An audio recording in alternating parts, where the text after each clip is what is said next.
श्राप का विवाह। जब राजकुमार कुत्ता बन गया। बहुत पहले की बात है, इतनी पुरानी कि समय भी उसका नाम भूल चुका है। घने जंगलों और सूखे पहाड़ों के बीच एक भव्य महल खड़ा था। कभी इस महल की दीवारें सोने सी चमकती थीं, लेकिन अब उन पर अंधेरा उतर चुका था।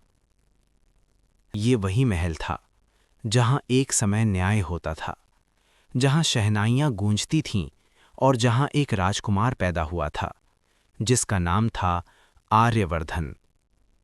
आर्यवर्धन कोई साधारण राजकुमार नहीं था। उसके चेहरे पर तेज था, आंखों में आत्मविश्वास और चाल में गर्व। प्रजा उसे चाहती थी। वो दान देता था, गरीबों को अन्न बंटवाता था, पर उसके भीतर एक दोष था, अहंकार।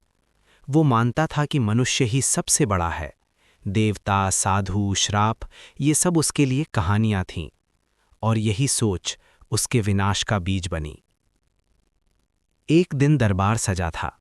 राजकुमार सिंहासन पर बैठा था। दरबारी चुप थे। हवा में अजीब सी स्थिरता थी। तभी दरबार के द्वार पर एक बूढ़ा साधु आया। फटे वस्त्र, धूल से सना शरीर, लेकिन आंखों में असामान्य चमक। साधु ने धीमी आवाज में भिक्षा मांगी। दरबार में खुसर-पुसर हुई। राजकुमार की भौहें तन गईं। उसने क्रोधित स्वर में आदेश दिया, साधु को बाहर निकाल दिया जाए।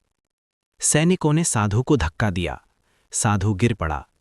उस क्षण भाग्य ने अपनी दिशा बदल ली। साधु उठा। उसके चेहरे पर न क्रोध था न पीड़ा। वो मुस्कुराया, और वही मुस्कान मौत से भी भयानक थी। साधु की आवाज गूंज उठी, राजकुमार, तूने आज एक साधु नहीं, अपने भाग्य का अपमान किया है। आकाश काला पड़ गया। हवा तेज हो गई। राजकुमार उठ खड़ा हुआ, पर अब उसके शब्द उसके नियंत्रण में नहीं थे। साधु की आंखें जल उठीं। श्राप बोला गया, तू उस रूप में जिएगा जिसे मनुष्य सबसे तुच्छ समझता है। तू कुत्ता बनेगा, भूखा, तिरस्कृत और अकेला। दरबार कांप उठा।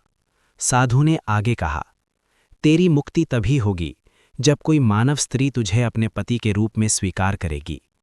और फिर साधु अदृश्य हो गया।